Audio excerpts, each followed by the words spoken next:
Important है, जो class 10 के बोर्ड में हर बार इससे मैक्सिमम क्वेश्चंस पूछे जाते हैं, जो कि आपको सरप्राइजिंग कर देने वाला चैप्टर्स, जो कि इस चैप्टर का नाम है केमिकल रिएक्शन एंड इक्वेशन। तो जरा देखते हैं यहाँ पे रिएक्टेंट की बात कर रहा है। देखिए इस चैप्टर में दो सबसे ऐसे पॉइंट्स है जो बहुत इंपॉर्टेंट रखते हैं। पहला हमारा रिएक्टेंट है, क्योंकि रिएक्टेंट से ही मिलकर हमारा प्रोडक्ट फॉर्म होता है, क्योंकि बिना रिएक्टेंट का कोई भी प्रोडक्ट हमारा फॉर्म नहीं होगा, और जो प्रोडक्ट हमारा फॉर्म होता है वो सिमिलर होता है, इसी रिएक्टेंट से मिलता जुलता प्रोडक्ट होता है। ये चीज़ है। और दूसरी चीज़ होता है हमारा प्रोडक्ट तभी फॉर्म होगा जब रिएक्टेंट आपस में कंबाइन करेंगे, जब कंबाइन करते हैं तभी रिएक्शन होता है, जिसकी वजह से हमारा प्रोडक्ट फॉर्म होता है। तो ये चीज़ हम लोग समझ गए। जरा इसको देख लीजिए, कह रहा है एग्जाम्पल ऑफ क्या है, कह रहा है केमिकल रिएक्शन का क्या क्या एग्जाम्पल हो सकता है। तो मैं आपको बता दूं, क्योंकि बहुत अच्छे से रिप्रेजेंट किया है यहाँ पे। जैसे केमिकल रिएक्शंस की अगर बात किया जाए तो क्या क्या इन्वॉल्व है। जैसे एग्जाम्पल की बात किया जाए तो डाइजेशन ऑफ फूड, जैसे फूड जो हम खाते हैं, जो भी फूड हम कंज्यूम करते हैं वो डाइजेशन हो रहा है, तो उसके अंदर कहीं ना कहीं केमिकल रिएक्शन हो रहा है। फिर होता है बर्निंग ऑफ मैग्नीशियम। मैग्नीशियम क्या होता है, जब मैग्नीशियम जब ऑक्सीजन का कांटेक्ट में आके बर्न होता है तो उसमें केमिकल रिएक्शन होता है। फिर कह रहा है रिस्पिरेशन, जब हम ब्रीदिंग करते हैं, जब ग्लूकोज ब्रेक डाउन होता है, वाटर और कार्बन डाइऑक्साइड और वाटर और एनर्जी जब हमें उससे मिलता है तो उसमें भी केमिकल रिएक्शंस होता है, बहुत अच्छे से हम लोग जानते हैं। और देखिए रस्टिंग ऑफ आयरन बहुत अच्छे से आप भली भांति परिचित होंगे कि जब भी हम आयरन को प्लेस करते हैं एटमॉस्फेयर के अंदर तो उस पे हवा और मॉइस्चर के कांटेक्ट में आने के बाद उस पर रस्ट लग जाता है, जो ब्राउनिश रेडिश ब्राउन कलर का उस पर रस्ट लग जाता है, जो हम लोग बहुत अच्छे से जानते हैं। क्लियर। अब जरा देखिए एक चीज कर केमिकल रिएक्शन इन्वॉल्व, करे केमिकल रिएक्शन इन सब चीजों में भी क्या होता है, इन्वॉल्व होता है। जरा देखते हैं किस किस चीजों में केमिकल रिएक्शन इन्वॉल्व होता है। जरा देखिए करे चेंज इन स्टेट, अगर कोई भी केमिकल्स है, कोई भी मैटर है, अगर वो स्टेट चेंज कर रहा है तो उसमें केमिकल रिएक्शन क्या है, इन्वॉल्व है। कह रहा है चेंज इन कलर, अगर कलर चेंज कर रहा है कोई भी मैटर तो उसमें भी क्या है, केमिकल रिएक्शन क्या है, इन्वॉल्व है। कह रहा है चेंज इन टेम्परेचर, अगर टेम्परेचर भी क्या हो रहा है, चेंज हो रहा है, तो कहीं ना कहीं उसमें केमिकल रिएक्शन इन्वॉल्व है। उसके बाद कह रहा है इवोल्यूशन, अगर गैस का इवोल्यूशन हो रहा है तो इवोल्यूशन में भी कहीं ना कहीं ये चीजें देखने के लिए मिलता है कि उसमें ये हमारा केमिकल रिएक्शन इन्वॉल्व है। तो ये सारी चीज हमें बहुत अच्छे से समझ में आया। केमिकल कॉम्बिनेशन रिएक्शन कहते हैं। तो अच्छे से जरा देख लीजिएगा, एग्जाम्पल के तौर पे हम समझ सकते हैं कि यहाँ पे बर्निंग ऑफ कोल है। बर्निंग ऑफ कोल मतलब ये कार्बन सॉलिड है, ये बर्न हो रहा है ऑक्सीजन के कांटेक्ट में। ध्यान दीजिएगा, ये दो रिएक्टेंट हैं, एक है कार्बन, दूसरा ऑक्सीजन है। ये कार्बन ऑक्सीजन के कांटेक्ट में आके बर्न हो रहा है, और बर्न होने के बाद एक सिंगल प्रोडक्ट फॉर्म कर रहा है जिसको हम CO2 कहते हैं, जिसको हम कार्बन डाइऑक्साइड कहते हैं। फिर सेकंड एग्जांपल की तरह मूव किया जाए तो यहाँ पे देखिए फॉर्मेशन ऑफ वाटर, मतलब वाटर फॉर्मेशन हो रहा है, मतलब वाटर बन रहा है। लेकिन वाटर बनता कैसे है फ्रेंड्स, जरा ये जानना बहुत इंपॉर्टेंट हो जाता है, क्योंकि वाटर दो चीजों से मिलकर बना होता है। हम ऐसे समझ सकते हैं कि दो रिएक्टेंट से मिलकर बना होता है। उन दो रिएक्टेंट का नाम क्या है, पहला होता है हमारा हाइड्रोजन, और जो कॉम्बिनेशन करता है किससे, ऑक्सीजन से। ये दोनों आपस में रिएक्टेंट आपस में रिएक्ट करके वाटर फॉर्म करते हैं। तो जरा देखते हैं, यहाँ पे H2 यहाँ हाइड्रोजन है और यहाँ ऑक्सीजन है, ये दोनों आपस में रिएक्टेंट करने के बाद प्रोडक्ट फॉर्म करते हैं। क्या करते हैं, प्रोडक्ट फॉर्म करते हैं, जो H2O बनाते हैं। अब आप लोगों को कंफ्यूजन ये होगा, सर ये दो यहाँ पे आ जा रहा है, ये दो यहाँ पे वो आ जा रहा है, ये दो यहाँ पे क्यों आ रहा है। मैं आपको बता दूं, क्लास 9th के अंदर आपको केमिस्ट्री में पढ़ाया गया होगा कंजर्वेशन ऑफ मास। ये कंजर्वेशन ऑफ मास के अकॉर्डिंग चीजों को हम क्या कर लेते हैं, बैलेंस कर लेते हैं। बैलेंस का मतलब सपोज करिए कि अगर हमें कोई चीज फॉर्म करनी है, अगर साल्ट एंड वाटर बनाना है या फिर कोई और चीज बनाना है, मान लीजिए हमें मार्केट से 2 किलो चावल बनाना है या फिर 2 किलो कुछ भी ऐसी चीजें लानी है मार्केट से, तो कहने का मीन्स जो हम चीज जितना रिएक्टेंट अगर मान लीजिए हमने 2 किलो रिएक्टेंट आपस में लिए हैं, 2 किलो रिएक्टेंट आपस में लिए हैं, 1 किलो किसी और का और दूसरा किसी और का, तो दोनों जब मिलेंगे तो 2 किलो प्रोडक्ट बनाएंगे। मतलब अगर 1-1 किलो रिएक्टेंट मिले तो प्रोडक्ट भी 2 किलो बनता है। तो उसी के अकॉर्डिंग हम क्या करते हैं, इसको बैलेंस करते हैं ताकि ये दोनों का वैल्यू इक्वल आ जाए, दोनों की वैल्यू क्या आ जाए, इक्वल आ जाए, जिसकी वजह से हम इस पे नंबर लगा के इसको क्या करते हैं, इक्वेशन को बैलेंस कर देते हैं। क्योंकि जो एक मास है नीदर बी क्रिएट और नीदर बी डिस्ट्रॉय, ना तो इसको हम क्रिएट कर सकते हैं और ना ही इसको हम डिस्ट्रॉय कर सकते हैं, केवल एक फॉर्म से दूसरे फॉर्म में हम क्या कर सकते हैं, चेंज कर सकते हैं। तो देखिए थर्ड इक्वेशन की तरफ, थर्ड एग्जांपल की तरफ जाते हैं। जैसे CaO हमारा है, CaO हमारा होता है कैल्शियम ऑक्साइड। CaO क्या होता है, कैल्शियम ऑक्साइड होता है, जो कि एक सॉलिड होता है, या तो सॉलिड होता है। सॉलिड को जब हम H2O के अंदर, H2O वाटर होता है, वाटर के अंदर जब हम डिप करते हैं इसको, जब कैल्शियम ऑक्साइड को हम वाटर के अंदर डिप करते हैं तो हमारा ये बना लेता है CaOH होल ट्वाइस, ऐसे बोल सकते हैं कैल्शियम हाइड्रोक्साइड बना लेता है, जो कि बहुत इंपॉर्टेंट हो जाता है। फिर कह रहा है एक्सोथर्मिक रिएक्शन। एक्सोथर्मिक रिएक्शन जरा बहुत अच्छे से समझने की जरूरत है, क्योंकि थोड़ा सा हमें घुमाएगा। एक्सोथर्मिक रिएक्शन में कह रहा है reactions in which heat is release along with the formation of product। It means, इसके कहने का मींस है जब रिएक्टेंट आपस में कंबाइन करते हैं, तो जब ये रिएक्शन करते हैं तो रिएक्शन के दौरान इसमें से हीट निकलता है, इसमें से हीट प्रोड्यूस होता है, जो कि जानना बहुत ही जरूरी हो जाता है हमारे लिए।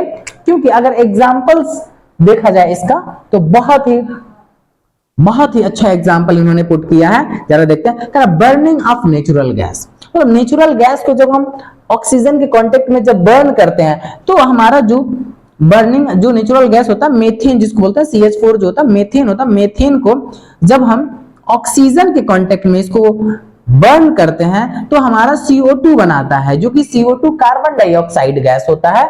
जो मेथेन जब ऑक्सीजन के कांटेक्ट में आने के बाद बर्न होता है तो CO2 बनाता है, कार्बन डाइऑक्साइड बनाता है।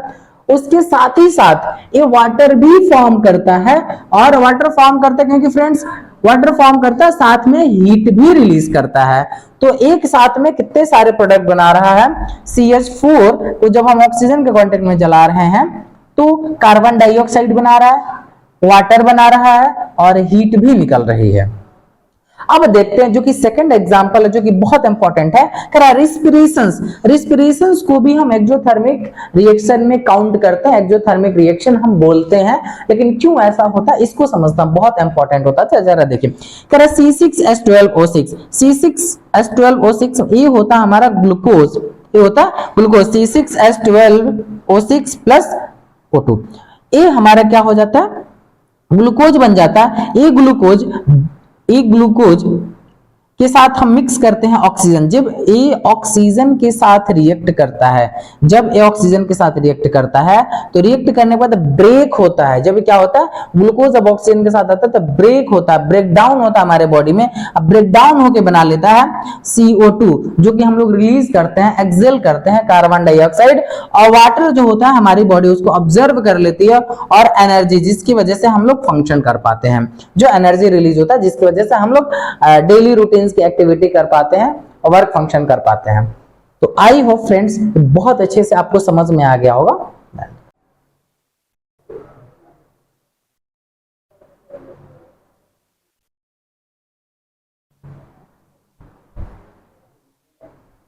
हाय फ्रेंड्स, तो हम लोग केमिकल कॉम्बिनेशंस पढ़ चुके हैं। अब चलते हैं दूसरे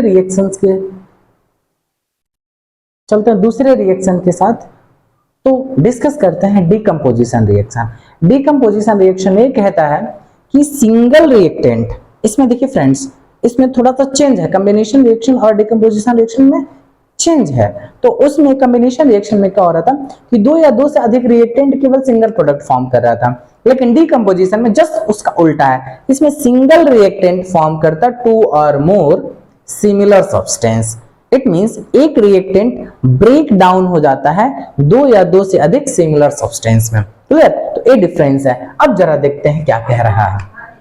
तो डिकम्पोजिशन रिएक्शन में जो मैंने बोला वही कह रहा है कि the reactions in which compound split, क्या होता है, स्प्लिट होता है, टूटता है, स्प्लिट होता है इनटू 2 और मोर सिंपल सब्सटेंस के अंदर, जिसको हम डिकम्पोजिशन रिएक्शन बोलते हैं। क्लियर? अब कह रहा है डिकम्पोजिशन, जैसे हमने ए हमारा क्या हो गया, रिएक्टेंट हो गया, यही ब्रेक डाउन होता है B+C में, मतलब हमारा जो रिएक्टेंट होता है वो केवल सिंगल है, लेकिन ए ब्रेक डाउन हुआ बी एंड सी में, मतलब 2 या 2 से अधिक बनाएगा। क्या बनाएगा? प्रोडक्ट बनाता है। एक रिएक्टेंट ब्रेक होता है तो 2 या 2 से अधिक सिमिलर सब्सटेंस बनाता है। अब कह रहा है, नेक्स्ट आता है थर्मल डिकम्पोजिशन रिएक्शन। ये थर्मल डिकम्पोजिशन रिएक्शन आता है तो बड़ा कंफ्यूज हो जाता है कि थर्मल मीन्स क्या होता है। तो मैं आपको बता दूं फ्रेंड्स कि थर्मल मीन्स होता है हीट देना। थर्मल का नाम ही होता है हीट। इट मीन्स इस रिएक्शन के अंदर हम क्या करते हैं? हीट प्रोवाइड करते हैं। मतलब ऐसे सिंगल रिएक्टेंट होता है, उसको ब्रेक करने के लिए, इजीली ब्रेक नहीं होता है तो हम उसको ब्रेक करने के लिए हीट प्रोवाइड करते हैं, जिससे वो ब्रेक हो जाए और 2 या 2 से अधिक में क्या हो जाए? टूट के अलग हो जाए। अब देखते हैं जरा क्या कह रहा है। अब इसमें कह रहा है thermal decomposition reaction when decomposition is carried out by heating, carried out by heating. अब देखिए फ्रेंड्स, यहां पे कह रहा है FeSO4 जो होता है फेरस सल्फेट होता है। और फेरस सल्फेट सिंगल रिएक्टेंट है। अब सिंगल रिएक्टेंट को हमने क्या किया? हीट किया। क्या किया? हीट किया। जब इसे हम हीट किए तो एक ब्रेकडाउन हुआ। ब्रेकडाउन हुआ तो क्या बनाया? Fe2O3 जो कि फेरिक ऑक्साइड होता है। फेरिक ऑक्साइड बनाया। फेरिक ऑक्साइड के साथ साथ क्या बनाया? SO2 और SO3 जो कि दोनों गैस होता है।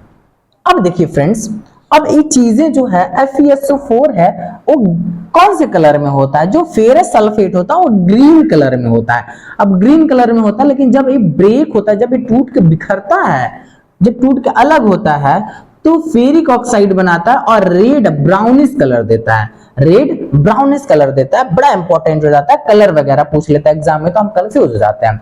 अब देखिए फ्रेंड, सेकेंड में कह रहा है, सेकेंड में जो एग्जांपल दिया है वो कह रहा है CeCO3। CeCO3 का मतलब होता है कैल्शियम कार्बोनेट। अब कह रहा है कैल्शियम कार्बोनेट को जब हम हीट करते हैं, कैल्शियम कार्बोनेट को जब हम हीट करते हैं, मतलब हीट प्रोवाइड करते हैं, तो हीट जब करते हैं इसको तो ब्रेक डाउन होता है। जब ये ब्रेक होता है, टूटता है, तो ये बना लेता है CaO। CaO फ्रेंड्स होता है calcium oxide. Calcium oxide plus CO2। CO2 gas बना लेता है, जिसको हम पूरे को क्या कहते हैं? क्योंकि लाइम बना लिया और लाइम स्टोन रहता है, हम चूने को लाइम स्टोन बोलते हैं। लाइम स्टोन को जब हीट करते हैं तो ब्रेक होता है तो क्विक लाइम बन जाता है। तो ये सारी चीजें प्रोसेस है फ्रेंड्स। आई होप चीजें आपको समझ में आई होगी।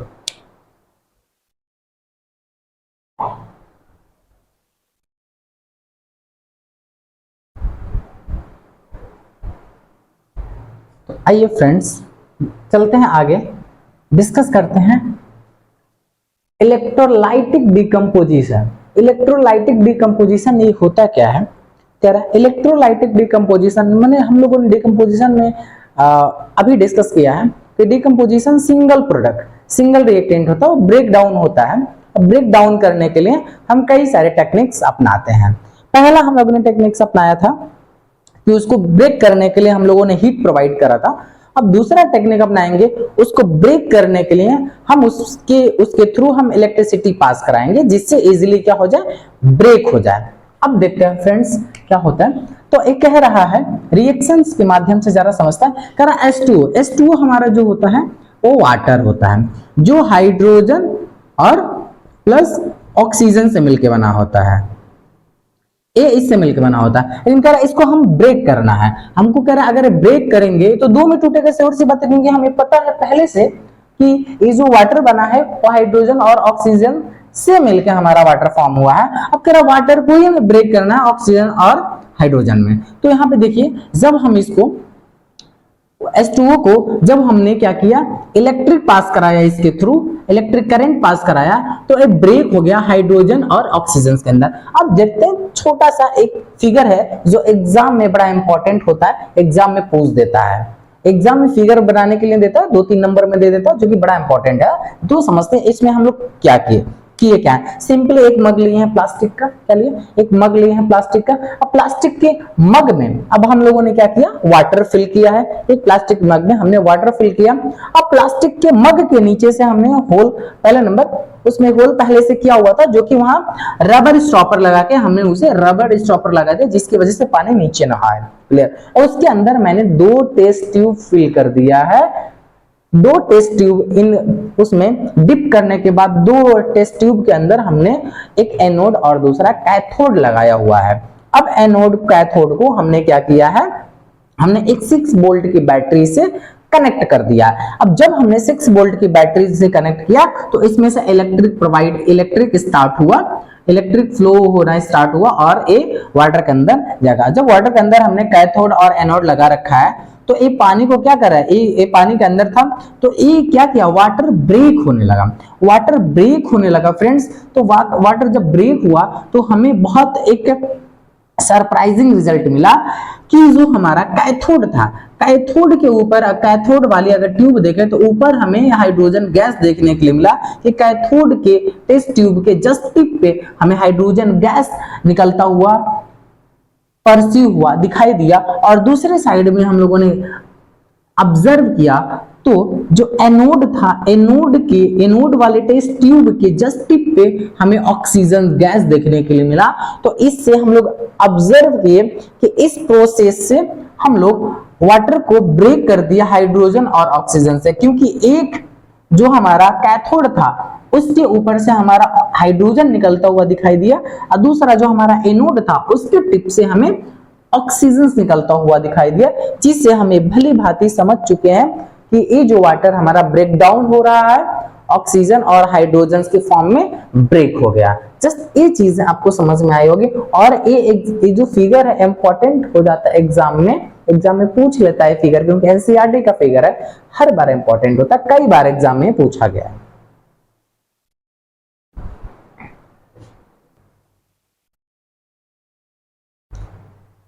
तो फ्रेंड्स नेक्स्ट की तरफ बढ़ते हैं, आगे डिस्कस करते हैं photo lytic decomposition. Sure see बात है फ्रेंड्स, हम लोगों ने पहले कई सारे प्रोसेस अपनाए हैं इसको ब्रेक करने के लिए।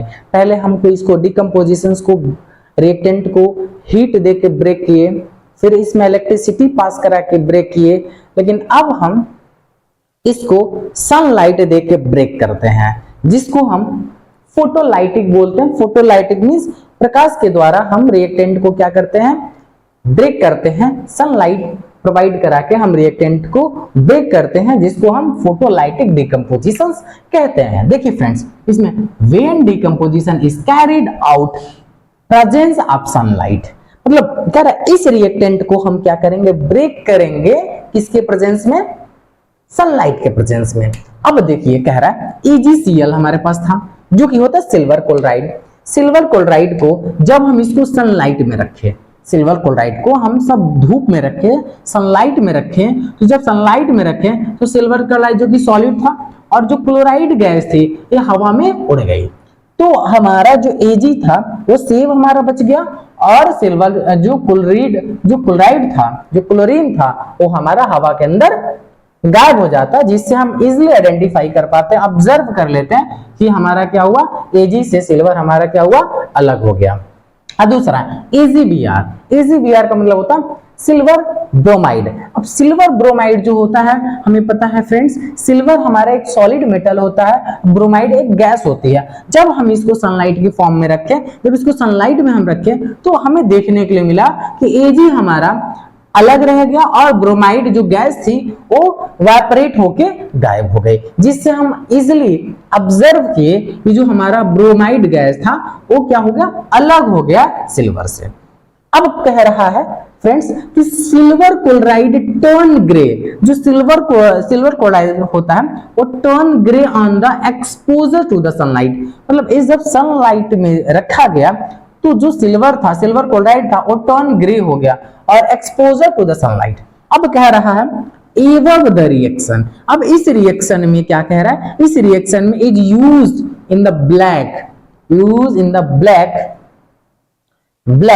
And white photography. It means इसका कहने का मतलब है इस रिएक्शन में हम देखें इस रिएक्शंस को हम यूज करते हैं ब्लैक एंड व्हाइट फोटोग्राफी के अंदर, ये रिएक्शन हम यूज करते हैं फ्रेंड्स। अब कह रहा है एंडोथर्मिक रिएक्शन क्या होता है।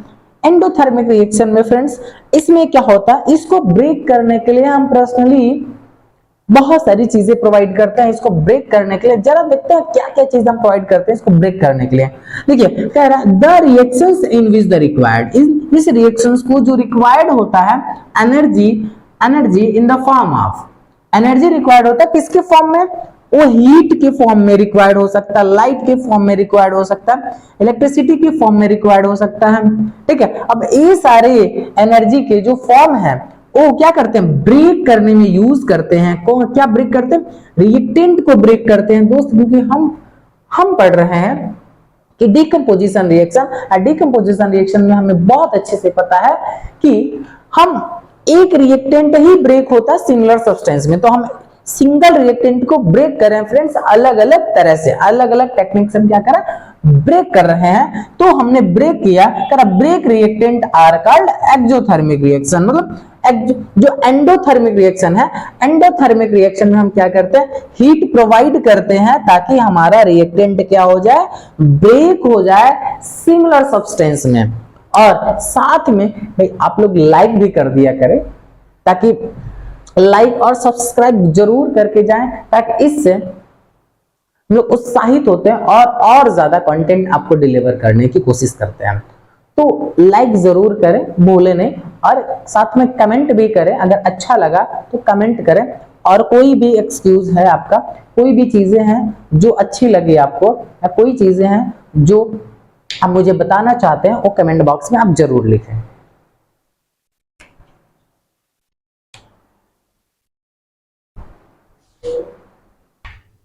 तो जरा देखते हैं यहाँ पे केमिकल इक्वेशन क्या होता है, क्योंकि क्या हम हमारे चैप्टर में जो कि है केमिकल रिएक्शन एंड इक्वेशन, तो इक्वेशन को बड़ा अच्छे समझता है। इक्वेशन भी हम दो तरीके से रिप्रेजेंट करते हैं, क्योंकि एग्जाम में पूछा जाता है कि वर्ड इक्वेशन में आपको ट्रांसफॉर्म करना, मतलब इसको वर्ड इक्वेशन में चेंज करना। आपको ऐसे रिएक्शन देगा, बोलेगा वर्ड इक्वेशन में चेंज करिए।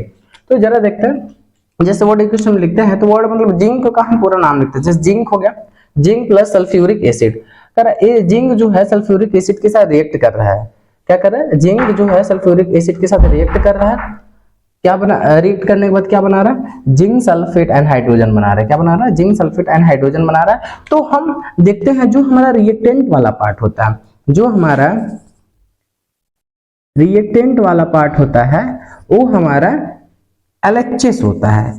जो हमारा रिएक्टेंट वाला पार्ट होता है उसको हम LHS बोलते हैं, जो हमारा प्रोडक्ट जिस साइड फॉर्म होता है। जैसे हमारा वाला जिंक प्लस सल्फ्यूरिक एसिड में जब हम उसको डिप किए तो zinc sulphate plus hydrogen gas बना। क्या बना, zinc sulphate plus hydrogen gas बना। तो जो हमारा प्रोडक्ट फॉर्म होता है, जिस साइड में प्रोडक्ट फॉर्म होता है उसको हम RHS बोलते हैं, RHS बोलते हैं। RHS means right hand side और LHS राइट हैंड साइड, जो कि बहुत अच्छे से आपको पता है। और यहाँ देख लीजिए केमिकल इक्वेशन में रिप्रेजेंट करने के लिए कह रहा है, तो केमिकल इक्वेशन हम कुछ इस तरह से रिप्रेजेंट करते हैं। जैसे जिंक को Zn हम सिंबल के थ्रू रिप्रेजेंट करते हैं, H2 है जो हाइड्रोजन है, और कह रहा SO4 है। जैसे जिंक को हाइड्रोजन के साथ जब रिएक्ट करते हैं तो हमारा Zn SO4 बना लेता प्लस हाइड्रोजन गैस, ऐसे बोल सकते हैं। इसको हम Zn को H2 के साथ जब रिएक्ट कराते हैं और उसके साथ SO4 को भी ऐड करते हैं तो ये डिस्प्लेस कर देता है, हाइड्रोजन को डिस्प्लेस कर देता है इसके साथ। तो वो अलग चीजें हम आगे पढ़ेंगे, बट इतना समझ लेते हैं जो Zn plus H2 plus SO4 है, ये सारे रिएक्टेंट है। रिएक्टेंट जिस पार्ट में रिएक्टेंट होता है उसको हम LHS बोलते हैं, उसको क्या बोलते हैं, LHS बोलते हैं। और जिस पार्ट में हमारा प्रोडक्ट फॉर्म हो रहा होता है उसको हम RHS बोलते हैं। तो ये समझना बड़ा इंपॉर्टेंट हो जाता है कि सर RHS वाले किस साइड को बोले और LHS वाले किस साइड को बोले। तो हमें समझना होगा और सबसे पहले ये चीज जानना होगा कि एग्जैक्टली RHS कौन से साइड को बोलते हैं और LHS कौन से साइड को बोलते हैं।